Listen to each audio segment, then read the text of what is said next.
किस पाप के कारण स्त्रियां बनाती हैं पराये पुरुषों से शारीरिक संबंध?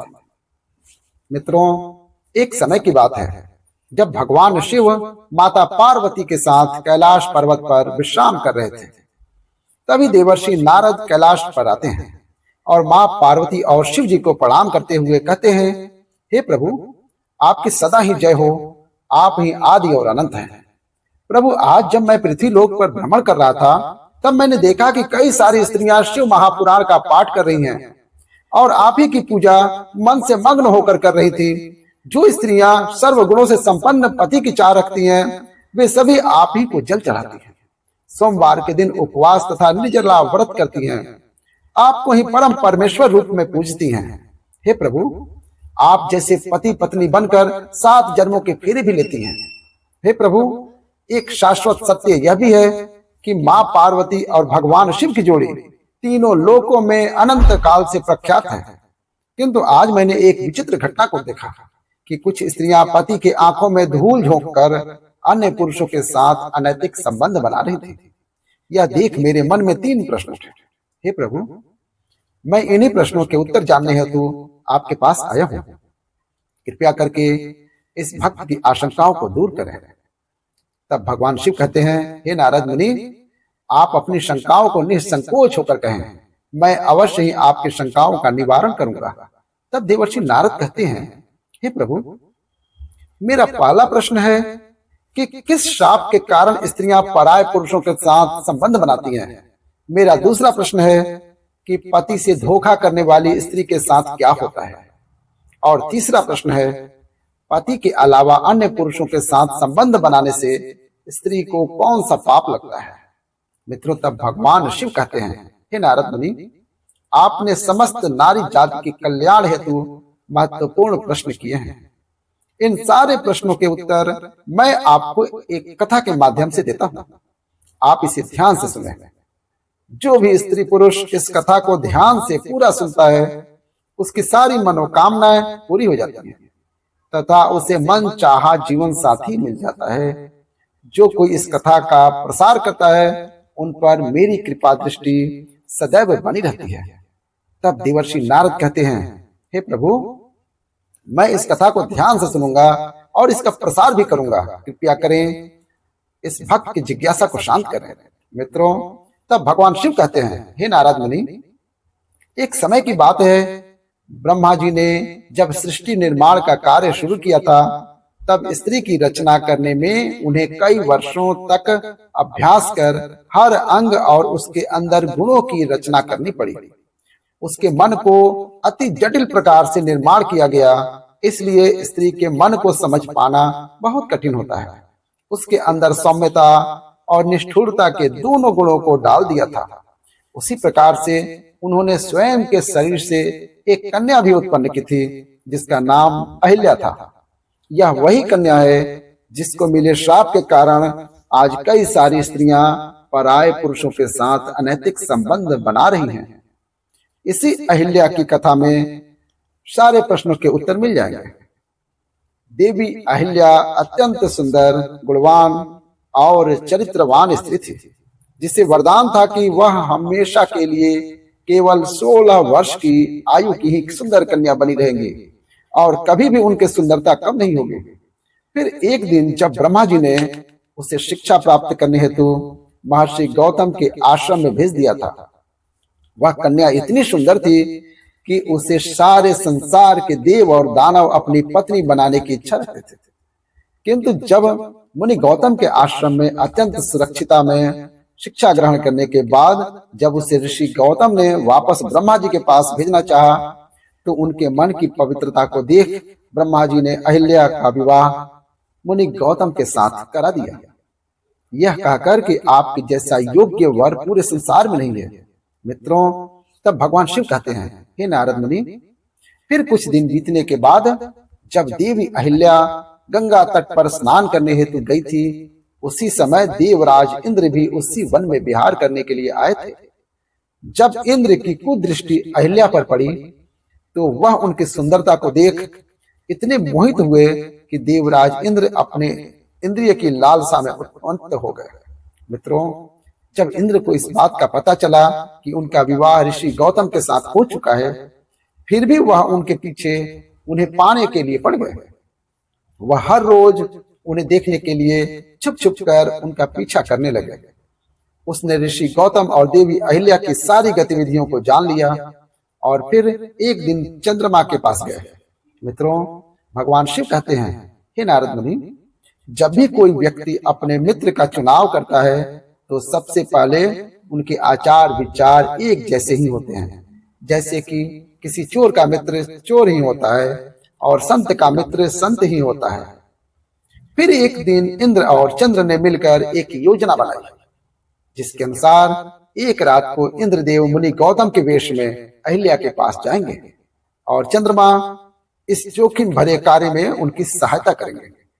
हे नारद, चंद्रमा ने भी अपने गुरु से धोखा किया था, जिसके कारण यह था कि चंद्रमा के गुरु देव गुरु बृहस्पति हैं। एक बार चंद्रमा शिक्षा हासिल करने के लिए बृहस्पति के पास गए थे। वहां पर चंद्रमा बृहस्पति की पत्नी तारा की सुंदरता पर मोहित हो गए और उनसे प्यार करने लगे। इसके बाद तारा चंद्रमा के साथ चली गई और बृहस्पति को छोड़ दिया।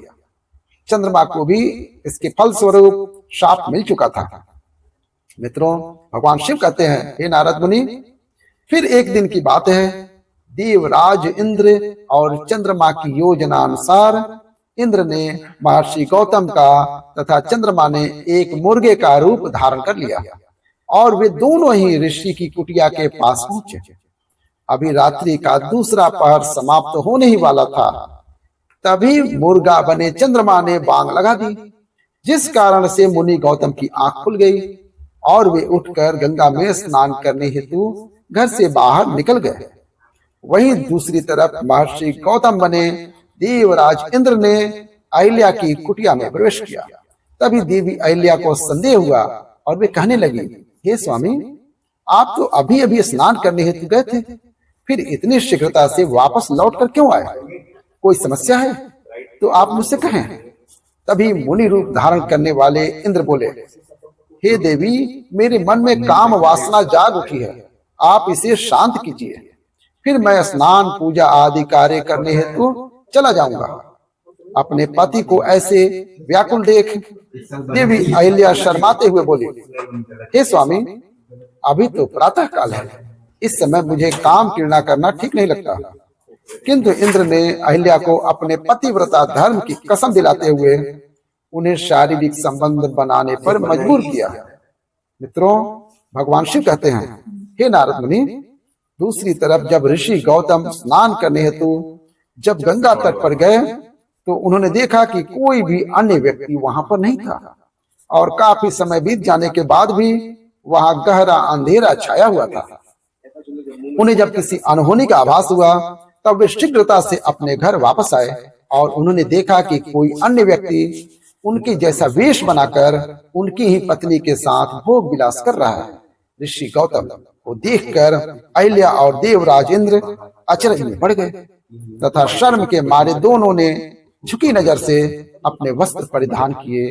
तभी ऋषि गौतम को अपनी पत्नी की ऐसी हालत देख उन्हें बहुत गुस्सा आया और वे बोले, हे दुष्ट नारी, आज तुमने अपना पतिव्रता धर्म खंडित किया है।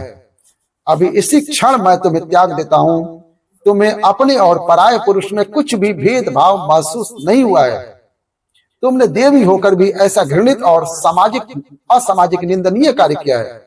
आज मैं तुम्हें समस्त नारी जाति को श्राप देता हूं कि तुम कभी भी अपनी काम वासना को शांत नहीं कर पाओगे।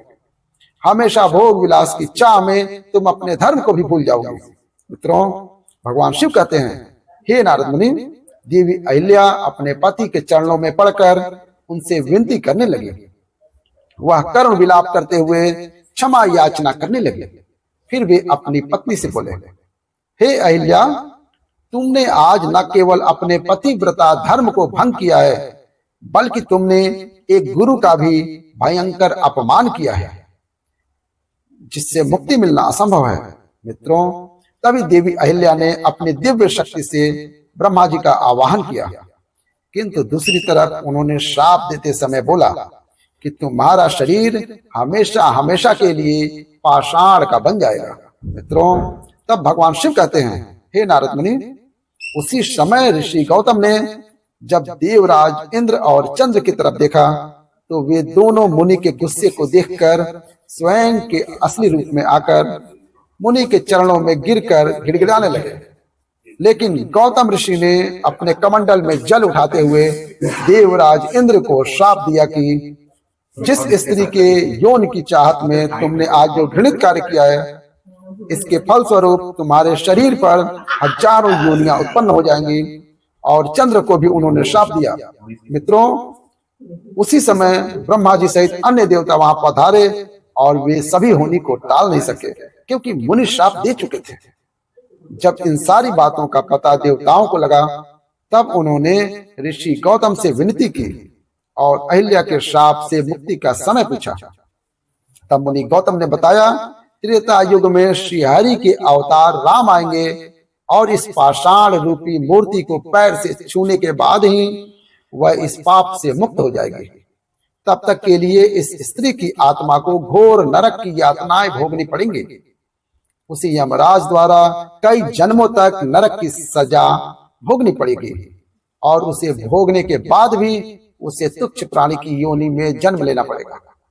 मित्रों, वहीं दूसरी तरफ देवराज इंद्र के शरीर पर जब हजार योनियां उभर आईं, तब सभी देवी देवता उन पर हंस हंस कर उनका उपहास करने लगे।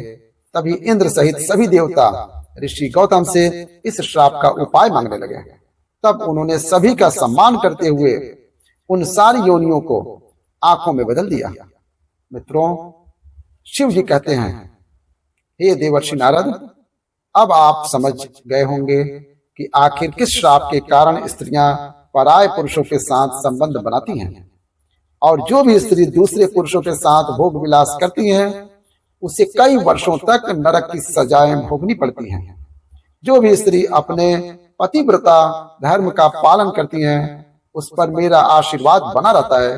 अगर कोई स्त्री जाने अनजाने में यह पाप करती है तो उसे घोर नरक की सजा भोगनी पड़ती है और किसी भी प्रकार के व्रत, तप और उपवास का फल प्राप्त नहीं होता है। उसके सारे पुण्य कर्म शून्य हो जाते हैं। हे नारद, आपके तीसरे प्रश्न के अनुसार पति को धोखा देकर पराये पुरुष के साथ संबंध बनाने वाली स्त्रियों के सारे पुण्य समाप्त हो जाते हैं और जो भी पुरुष दूसरों की पत्नी के साथ जबरदस्ती या मजबूरी में गलत कर्म पाप करता है, उसे भी मृत्यु के बाद नरक में ही जाना पड़ता है और अगले जन्म में उस पुरुष को किन्नर की योनि प्राप्त होती है। जो भी स्त्री या पुरुष अपने जीवन साथी के साथ छल पूर्वक व्यवहार करते हैं, उन्हें भी कई प्रकार के कष्ट भोगने पड़ते हैं। हे नारद, अब मैंने आपके सारे प्रश्नों के उत्तर दिए हैं। तब देवर्षि नारद कहते हैं, हे प्रभु, आज मैं धन्य हो गया हूं।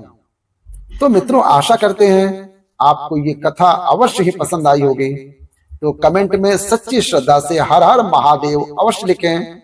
साथ ही चैनल को सब्सक्राइब करके बेल आइकन दबा दें। आप सभी का धन्यवाद। हर हर महादेव।